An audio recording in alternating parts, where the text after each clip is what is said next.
All right, so welcome to Alex Speiser's podcast, Freedom Specialist, and I just wanted to start off by introducing you, at least for this segment of the podcast, to Ryan King. Now, King Ryan, as I like to call him, he's a fantastic man. I've actually known him for quite a while, and I wanted to take the time to interview Ryan because I think he has a lot of great information that would be unique to most Americans, unique for us to hear, for most Americans to hear, because most of us don't really have an experience like Ryan does. Most of us don't join the military like Ryan did. Most of us we're homebodies. We stay home, and we think we understand how everything works. We think we understand our freedom. We think we understand patriotism even, and the truth is we don't. We really we don't understand things as much as we think we do. And I feel like the greatest perspectives I've ever heard in my life have been from people who have been in the military, and Ryan, his experiences have been some of the most phenomenal for insight as to what it's like to be a true American patriot. So, Ryan, are you still on the call? Yes, I am. How's it going, Ryan? It's going all right. I think you might have flexed me up a little bit there. You gave me a lot of compliments. Well, I honestly could not say enough good about you. And just for those of you who are listening, just so you know, to better understand the sort of character Ryan is, I was contacting him earlier today about preparing for this recording for this call. And Ryan, you said that essentially you were nervous about this, and I was like, what? How can you be nervous about this? Because I know you, and you said, how did you put it? You said something about you're totally cool-headed when it comes to going into battle, but we're going into something along those lines. A little hectic. In fact, I want to find that. It made me laugh so hard. I was like, no way. You said, oh yes, combat is comfortable. On-the-spot interaction is another story. It just blows my mind. Honestly, totally opposite of me. I would be scared to death going into combat, but it's I'm not necessarily I don't get, it's not that I don't get nervous when it comes to doing this stuff. It's just I have a little more experience, but either way, thank you so much for being on this call. I want to start off by asking you, Ryan, you served in the military, and that was the Army that you served in, correct? Yeah. I was active duty Army out of Fort Drum. I was with 10th Mountain Division for 7 years, and then I did 3 years in the National Guard while I was doing schooling. And I was infantry, more specific. I did mortars, so I did some far shooting and some close shooting and all kinds of fun like that. So. Wow. So you really had quite a unique experience to both have that, like you said, close experience and long range. How long did you serve for? So I did basically 10 years, just about 10 years total. Like I said, wow. seven active duty and 3 in the Guard. So. Wow. So and how many tours did you end up serving? I only did 2. I did 15 months in Iraq, and then 12 in Afghanistan. Jeez. So one tour was 15 months long, and the other was 12? Yep. Jeez. It just blows my mind. Like that's one tour right there. I mean, that's what amazes me is how do people like you do it? I mean, how do you and the other guys that you served with, how do you do it when you're like, okay, I'm going to be gone for like over a year. I'm going to literally say goodbye to everything I know, go out in the middle of the desert, out of the middle of nowhere, and not be around anything familiar for that long. I mean, is it hard? Is it hard to stay sane, or what are some things you did to kind of keep you guys normal? Well, I think from the get-go, you're kind of already at a loss of sanity just by joining the military. So, but no, I mean, my first deployment, I was single, and so I didn't have much at home. I was right out of high school pretty much too, so I was just thrilled. It's like, yeah, this is gonna be awesome. And then my second tour was a few years later. I was married. That was a little bit harder, but it's just there was a job that needed to be done, and I didn't want to go without my boys and let them down, all that kind of stuff, and let down the people of America. Fighting needed to be. There was fighting that needed to happen, and I didn't want to miss out on that. So. Absolutely. I want to ask about that. So many, you just said something that I hear so many other people in the military say is, they don't want to leave their boys, right? Like I'm assuming you mean like your unit, the group you're a part of. What's the technical term for that? It depends on what level of organization you're looking at, but I guess I'd take it down to my platoon, my company, and that's towards the more or less the smaller side of things. Those are the amount of guys that you'll normally spend most of your time around, and those are the guys that you get to know the most and all that kind of stuff. So. Gotcha. Would you say that kind of the rigors of the experiences that you had in training and boot camp, as well as going out in the field, would you see that kind of sealed your guys' bonds together? That's why it makes it so hard to not be with them when they go out? Oh, definitely. I mean, it was all that time in training that you spend together. I mean, before I deployed my first time, it was 9 months in my first unit, and so we did a lot of training together and all this kind of stuff, and so obviously you get real close because, you're spending time out in the woods and wherever else, going through the crazy experiences that you go through. And then, my two best, I'd probably say my best friends that I have in the world, outside of my family and all that kind of stuff, they're guys that I trained with and deployed with, so it's, you definitely don't want to let those guys down. I mean, it'd be like letting your family down. You just don't want to do that. So. Yeah, that makes sense. So, Ryan, what led you to join the military? You said earlier that you wanted to go back out for your boys, but then you also said that there was a job to be done. So what led you to join the military? Well, I grew up around military history and especially aviation. But I don't know. I was just really intrigued by well, I guess like most boys would be, guns and explosions and running around the backyard. Yeah. But as I grew up, and especially after 9/11, it was just knowing history. I was like, oh, that's like the Pearl Harbor of today. And so, like, this can't go unanswered. I mean, I was only in 8th grade when 9/11 happened, so, the first chance I could get, I was, as soon as I could, I signed up and wanted to do it. It was just something I felt like I needed to do, something that, I felt like I owed my country. I just felt right to do, Yeah, almost like that inner calling. It's pulling you that way. Something like that, yeah. And then, being a religious man as well, looking through scriptures and stuff like that, you've always had people that fight in the name of God. Not that I would call myself a crusader or fighting in the name of God or anything like that, but, in general, there's fighting for righteousness and for freedom and stuff like that. So I felt this was that kind of case. Freedom was under attack, and other places around the world that just need help. So. Absolutely.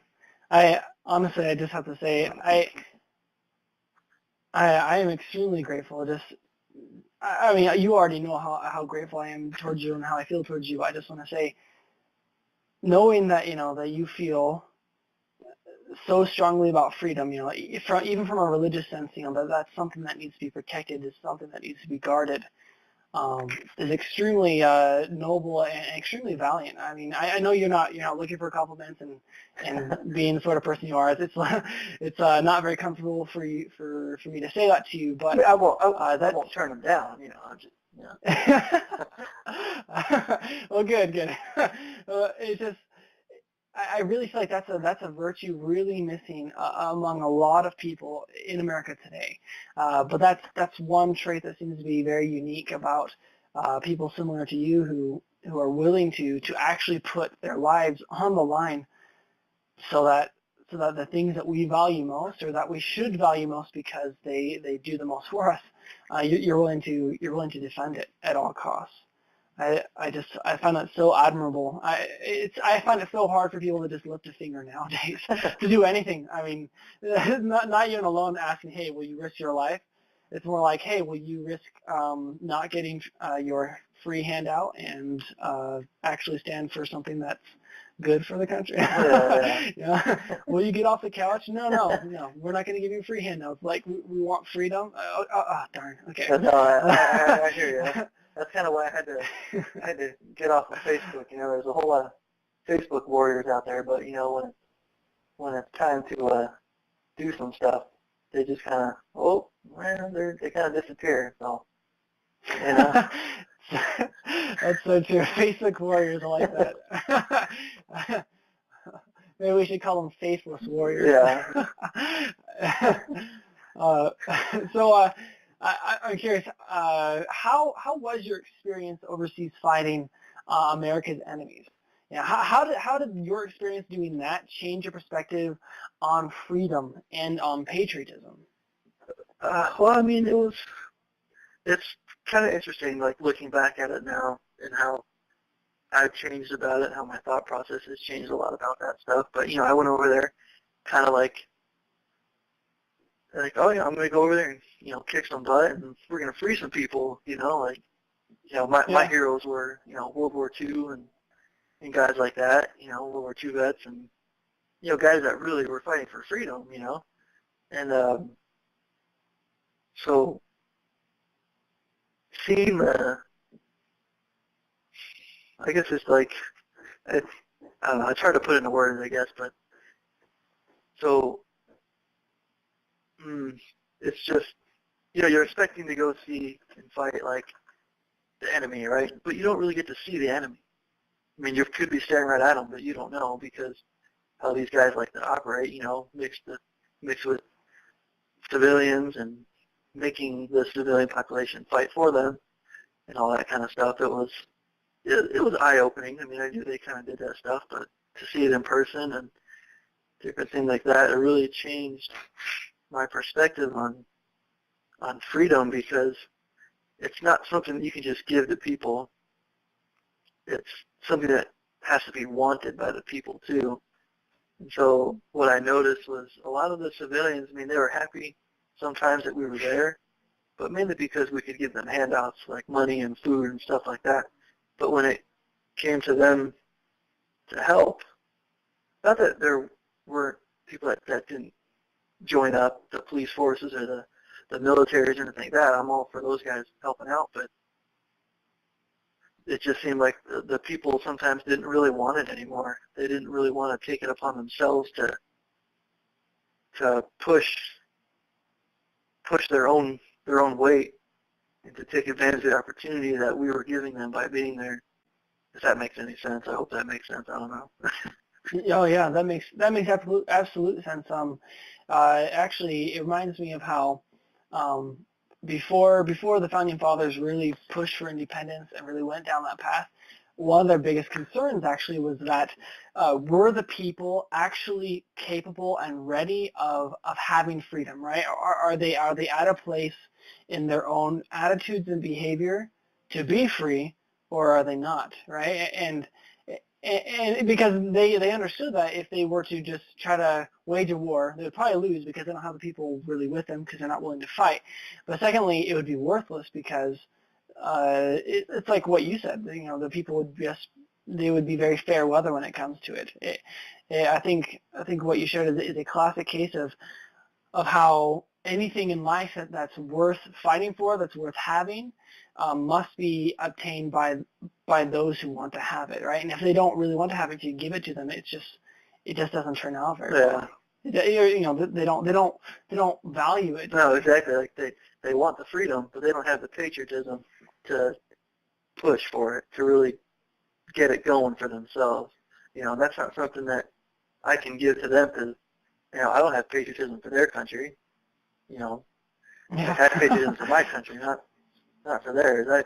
I'm caring for freedom, but, you know, like I said, I have patriotism for my country, not theirs. Absolutely. Would you say that that also that perhaps the people themselves, just as a culture and everything, that they weren't really ready for that sort of level of a people-run government?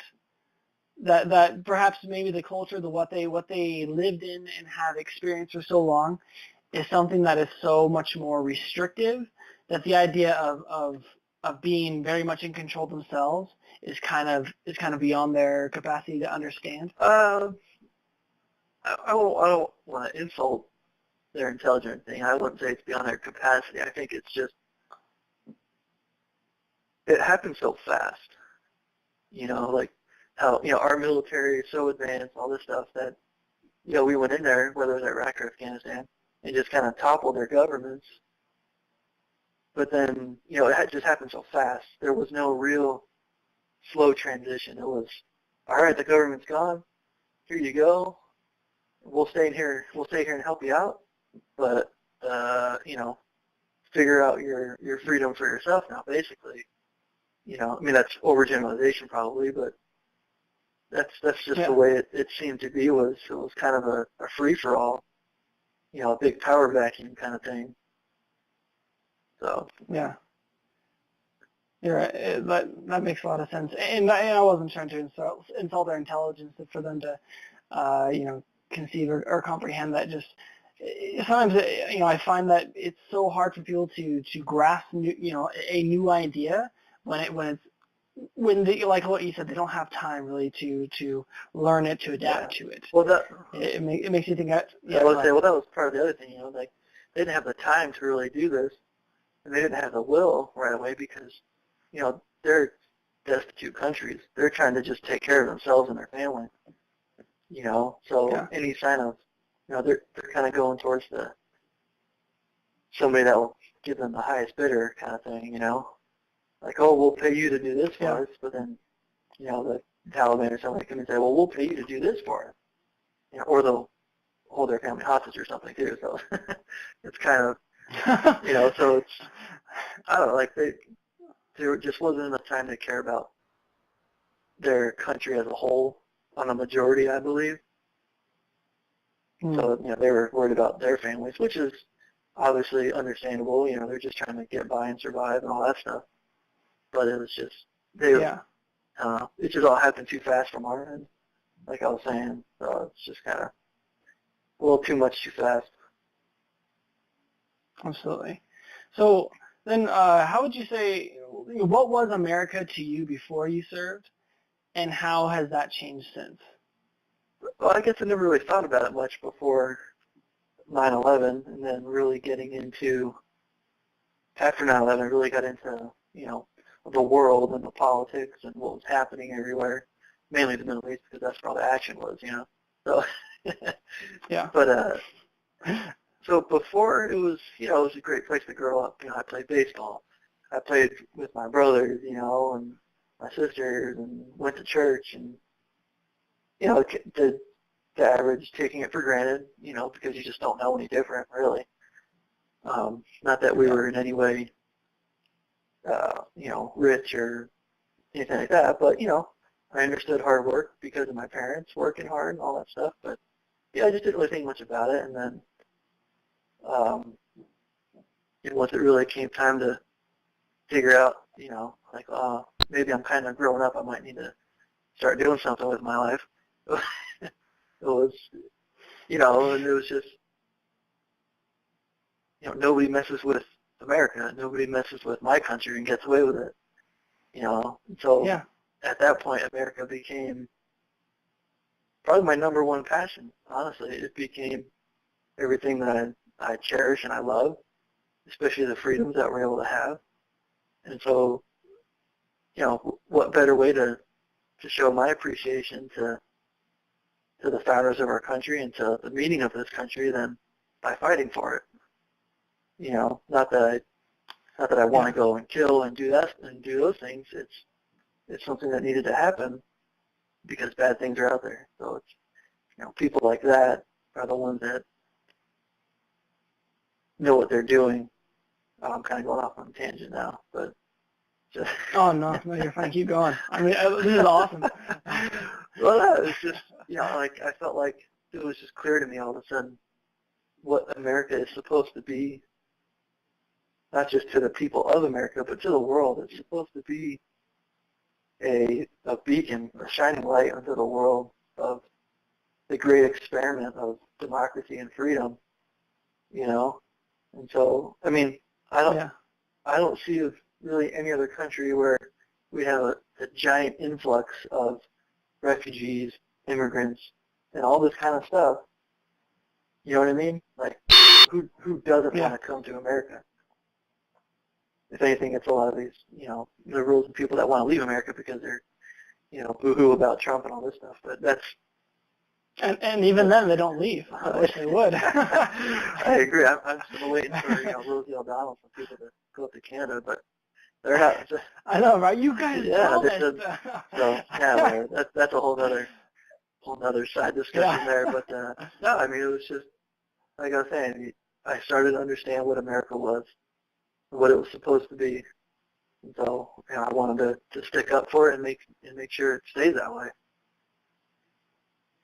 Absolutely. So then, what does it? Speaking of politics and everything, what do our politics do to the troops? And to the cause they're fighting? How do our American politics affect? Well, so I'm sure you've heard the term, fighting with one hand tied behind your back or something like that.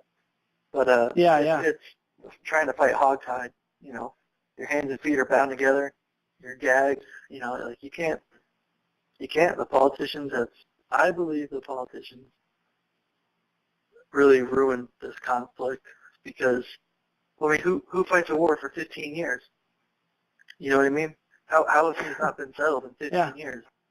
And that's kind of one thing that kind of disappointed me the more time I spent in the military was I really started to see how the politicians were just ruining things because of their either political correctness or trying to make it a clean war. War is never clean. Are you kidding me?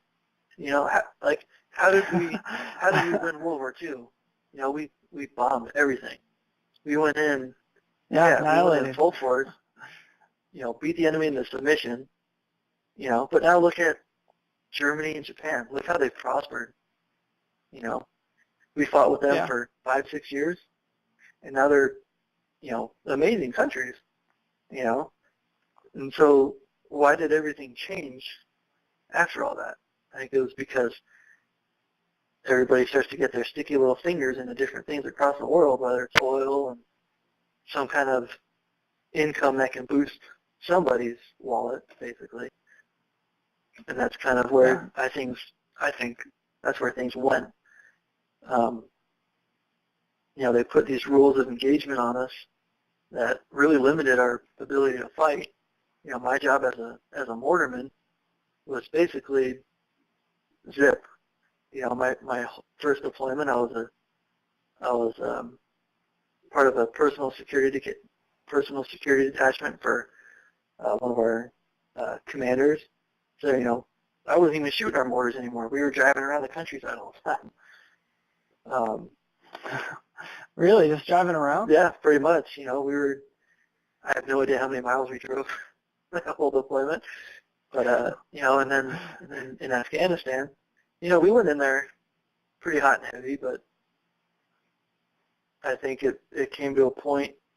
I think I even mentioned this in your book that the way our commanders were almost kind of fearing to be reprimanded, that they put so much restriction on, once again, mortars or anything that was any kind of heavy ordnance that we weren't able to do this job anymore. We weren't able to be effective in combat. We weren't able to take care of the enemy.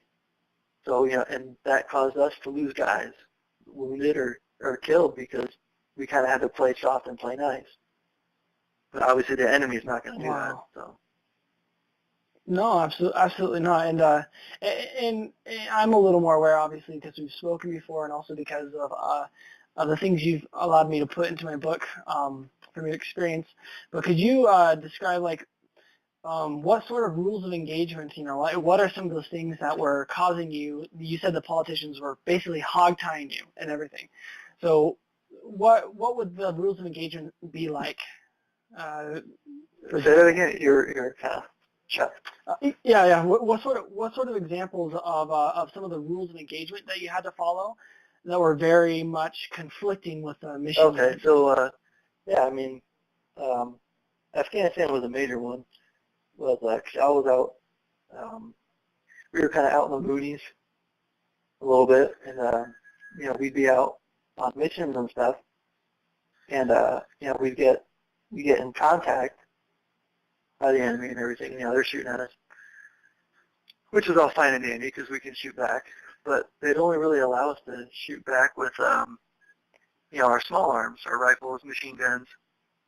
And then when it came time to use the mortars, this was at least my unit anyway. I know some other units had different experiences, obviously, but from a conventional soldier, it seemed very restricted. I could not shoot my mortars.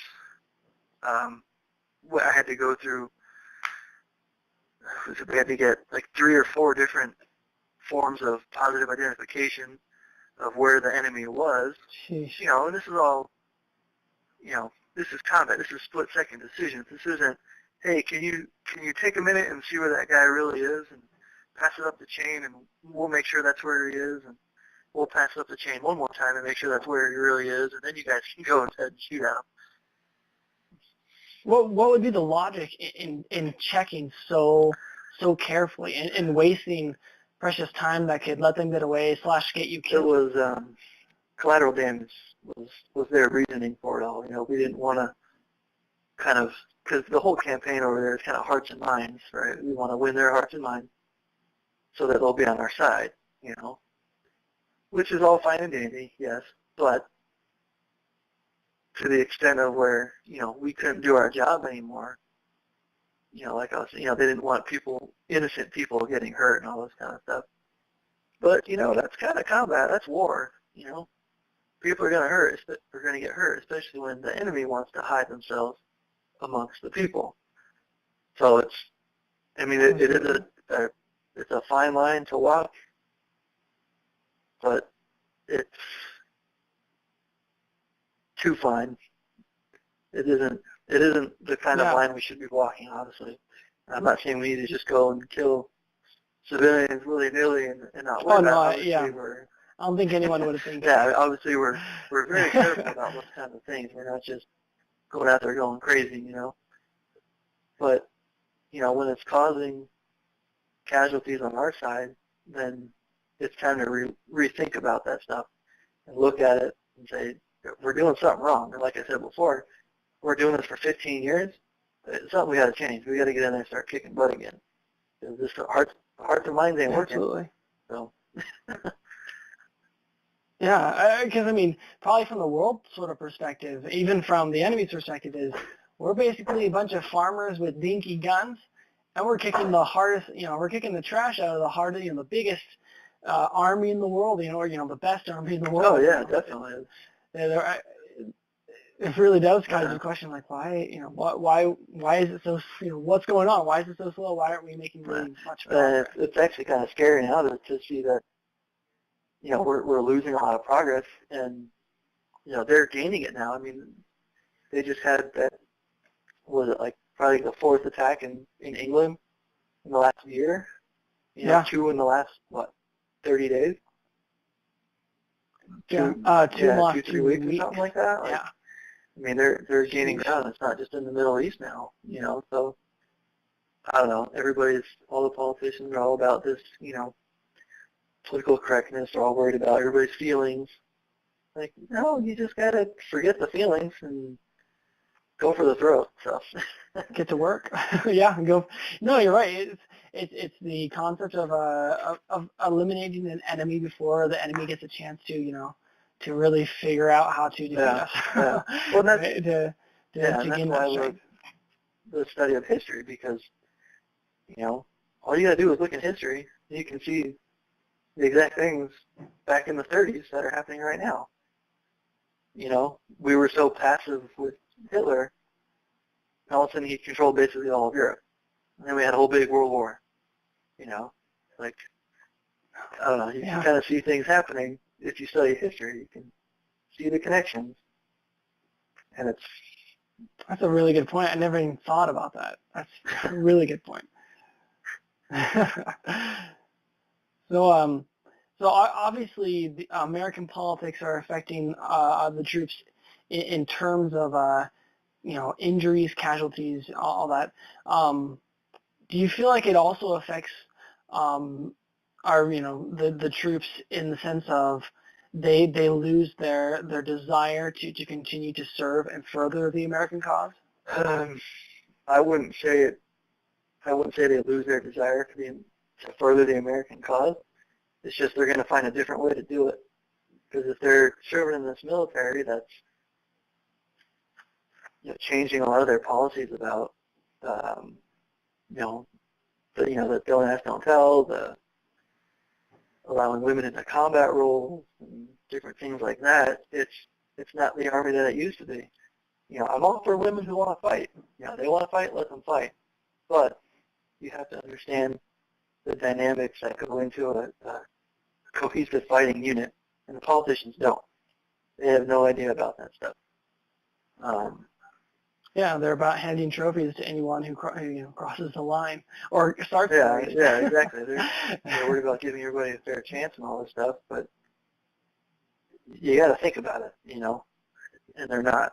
They don't understand those things, and so that was actually kind of one of the reasons that I got out off of active duty and out of the military in general. Was just, I was only in 10 years and I saw it change drastically. It was... Yeah, you were there for most of those changes. Pretty much. I served with a couple of guys that were openly gay, but you know what? They weren't trying to cram it down my throats. They weren't trying to do anything crazy. They did their job. They did it right, and that's all that mattered. So there was, I never really saw... Yeah, I wouldn't say there wasn't persecution or anything like that, but for the most part, I'd say 90% of the time, things went smoothly and went perfectly fine because we trusted each other, we did our jobs. So, I'm all for people wanting to serve their country, go ahead and do it. But it's just the politicians just make it harder to do it the right way. And so, yeah. Absolutely. No, absolutely. And actually, how you said that, how the troops, people who go out like you and experience this. You said that not that you're gonna you want to give up on the fight, but you're gonna find a way to do it in a different way. And as sad as it is that they had you and other people in the military have to go through that experience where you go out to do a job and it kind of disenfranchises you to fulfilling America's mission in that way. I will say maybe that actually might be a good thing in the sense merely that we're going to have more people like you, Ryan, and many other American patriots who are willing to take the fight inside the homeland, right? Inside America, not a physical fight really, but politically. Would you agree that maybe that people leaving the military for similar reasons will probably end up being a really good source of potential candidates for people to vote in who can be moral candidates? Oh, definitely. I would agree and disagree with some of your statements, but definitely agree that, and it's actually something I've noticed too and I've thought about a lot, was, because of this conflict lasting so long in the Middle East, that it's actually created a lot of patriots, a lot of people that might not have thought about it before, but then they said, hey, I want to go serve my country. I want to go do these things, that they realize, like I did, the greatness of America and what it means to the world to be trying to be anyways, the moral high ground and the light and all that kind of stuff to the rest of the world. It's created a lot of veterans that have since gotten out, and now, I've talked to a lot of my buddies over the few years that I've gotten off of active duty, and it was, a lot of them are, of course, ready to take the physical fight if it needs be. We're always ready for that kind of stuff. But yeah. But definitely, no, I agree, and that I've actually seen more and more military experienced people getting into local government, even whether it was state, and then actually getting into federal government, and it's actually a relief to see it. And when I hear them speak, it's like, okay, they still have that love of country, the love of freedom that is lost by so many of our older politicians that have been there for their whole life, and have never served or anything like that. Yeah. And they're just kind of in it for themselves. When I know these guys and gals that have gotten into government one way or another, they're actually in it for the community, for the other people. So they're actually serving other people. They're actually serving like they say they are, not like how everybody else says they are. Absolutely. They're serving in the right way, in the way that people need, civil servants to serve. They're serving, period. They're doing it right. Exactly. I mean, and absolutely. Another thing, what I love about history is you look back at a lot of our great leaders in the government, a lot of them were military, prior military. You know what I mean? Like our first president, yeah. He wasn't he didn't sit by. He fought in the French and Indian War. He fought in the American Revolution. Like this guy was, Washington was legit. He was the man. And a lot of our great leaders understood that and served. It was, I don't know. That's what I love about history. Eisenhower, a lot of those guys. So history is important for all this stuff. I guess let me just conclude then with this last question. Then, how do you plan to continue showing your patriotism? Now that you're no longer in the military, what are some ways that maybe you're looking at showing your patriotism, at serving your country, and what are some ways maybe you suggest other people do the same?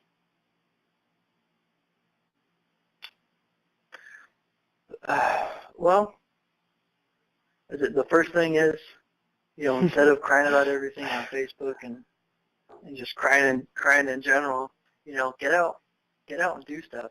Vote. That's the biggest thing. I wasn't the happiest with the two choices the two main choices that we had this past presidential election, but I didn't vote for either of them, but I did vote. I cast my voice, I cast my vote, and that's the first thing I would encourage everybody to do is get involved in the political world. I'm not saying everybody has to go run for some kind of office, but just understand your local politics, your local politicians, and being a part of it. Go to the town hall meetings, go to different budget meetings or whatever the heck they are. Go to all those things. Really understand the political process. It's not the democracy is about the voice of the people. It's not about Trump or Obama or what's her name, Clinton there telling us what to do. Yeah. That's not how it works. Everybody's like, well, I want our president to do this or do that or do this. Like, no. Yes, we want them to have a good plan, but it's not up to them to put it in place. But that's the way it's become now. It's all about what that one person can do. But that's leading into it's not a democracy anymore. That's leading into dictatorships and what's England got over there? I can't think of the name of it. Oh. Yeah. Oh yeah. Like a absolutely. democratic monarchy. A monarchy, yeah. Absolutely. But so that'd be the first thing, and then the second thing would be, like I've been saying, read up on history, do your history work.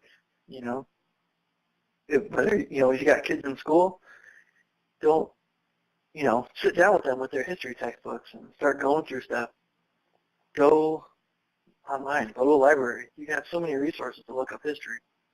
I mean, there's more than enough facts out there to realize what the heck is happening in the world because you can read it right from a history book, basically. And then third thing I would say would look at both sides of an argument. Be open to both sides of the argument. Or I should say every angle of an argument, not just your own and the opposing sides. Look at everybody's side to an argument. That's one thing that helped me overseas and it helped me to be a little more compassionate as well. I mean, I'm still not the most compassionate towards Middle Eastern people, people from that part of the world, just because, just because of my experiences, but just, I don't know. I tried to look at things from different angles, and it's helped me with, empathy or sympathy, which is, my wife can attest to, are not exactly my strong suit. I don't have much sympathy for people, but no, it's just, you get to understand somebody else's world, and it can kind of help you make a better judgment, a better choice on how to look at somebody and how to respond to certain situations.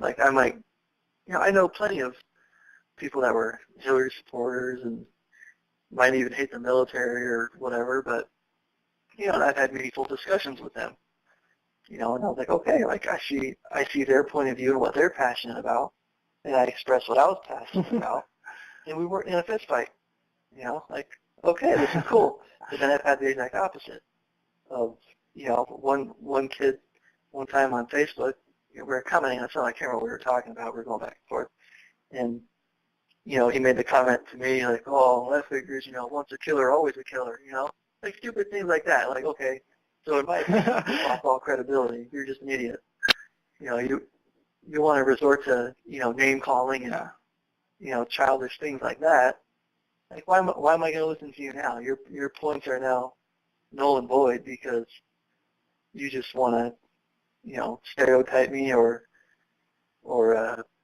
just cast hate on me. Like, that's it. Like, I'm not going to listen to you. I'm not going to deal with you anymore. So, listening to each other would probably be my third.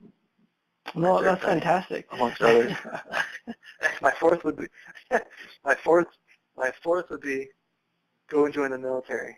Go get disciplined. Go get experience, world experience under your belt, before you think you know everything. If you really want to go help refugees or whatever, go overseas and go help liberate their country or something like that. Go see what it's like to work amongst people with different races and different religions and different genders and or gender identities now, whatever you want to call it. You know what I mean? Like, go put yourself amongst people that you don't know. Well, those are fantastic suggestions. Especially all the naysayers about the Islam or I should say extreme Islam, which in my opinion isn't really a thing. It's kind of all of Islam. But I know there's good ones out there. But all the people that cry about, oh, we should do this or do this, like, well, go over to Syria, go over to Iraq right now as a Christian. Yeah, just gain real understanding of, in both understanding those, amongst us as Americans who may disagree with, but also to even understand their enemies. I understand what you mean, because that's one thing that many of us don't understand, and I don't even fully understand because I don't have that experience, is understanding, who our enemies really are, like who we're actually dealing with. I think that's a very valid point. Yeah, that's one of the biggest things was, people, like when I talk to people about different things like that, it's like, I've had firsthand experience with the culture of these people and all that kind of stuff. And so, I don't know everything. I'll be the first to say it. I don't know everything. But, I'm not going to argue with my own experiences about how these people were. I've never seen anywhere else in my life, that the hate that I've seen in those people's eyes when they look at me, even though I might be sitting there helping them, getting bandaged up because they blew themselves up with their own ID or something like that. And, I'm sitting there bandaging them up, and they're staring daggers at me, with the first chance they could get. Wow. They try to kill me.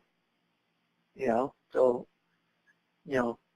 go get experience like that, and then you can come back and talk to me about it. Absolutely. So. Thank you so much for your insight. Honestly, I'm blown away at just a lot of the wise things that you said. I mean, I don't know how wise a lot of this stuff is.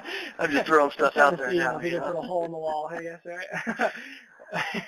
But no, seriously, I think a lot of really valid points, and I've definitely had my eyes open from a lot of the things that you said. It's definitely been a learning experience for me, humbling actually for me to hear you say some of the things you said, where I'm checking myself even and going, oh goodness, like I should definitely spend a little more time listening to the other side, more than I know or think I do.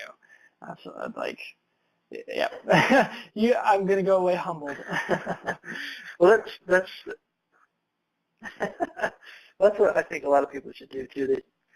I'm not saying veterans are the end-all be-all to everything, and we're not gods. We're not. You ask any veteran really that they don't care if they're listened to or not. But like you're saying, like we have experiences that can help. And I think if people would just actually take the opportunity to talk to us and listen to us, they would, like you're saying, probably get some kind of understanding. And I do the same with people I don't understand. So or just join the military. Well, sounds get good. a really good understanding. Well, thank you so much for being on this call, and honestly, I'd love to have you on again in the future sometime.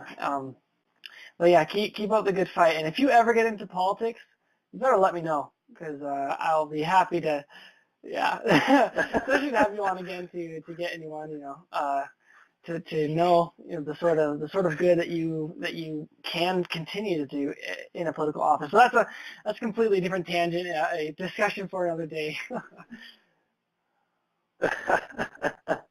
I don't know if I'll get into the political one. Understandable, yeah. Well, thank you so much, and I look forward to talking to you again. All right, man. Thanks for having me. Great. Yeah. Right. Yeah. Bye. All right, have a good one. Life is living, look profound.